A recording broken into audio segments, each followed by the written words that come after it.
Hello everybody, this is Danny from Deep South Homestead. We're back out here in our garden this morning. On our last video we talked about solarization with the black plastic, and a lot of people told me I was wrong. Growing up my whole life, that's what people did.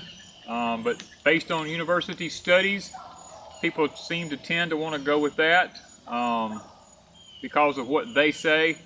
I don't really pay that much attention to university studies. I do my own stuff. So on this side, I went ahead and put the clear down as a comparison, because I don't really believe anything these places tell me. I have to experiment myself to make sure. And what I've got here is I've got the clear plastic, I've got the black plastic.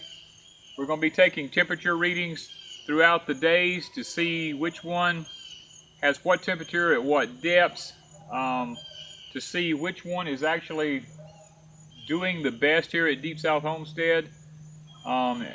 I was told this is not solarization, this is occultation, I believe is how, I don't know if that's pronounced exactly right, but that the clear, according to modern terms, is solarization.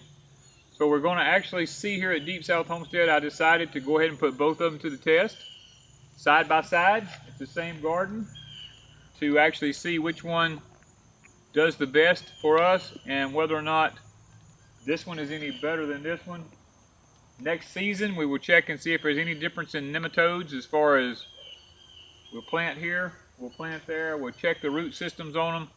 We'll see if there's any difference, because that's the only way I'm going to believe it, is if I actually try it. So follow us along on this journey of solarization versus occultation, and let's just see which one works the best here at Deep South Homestead. So thank you from Deep South Homestead.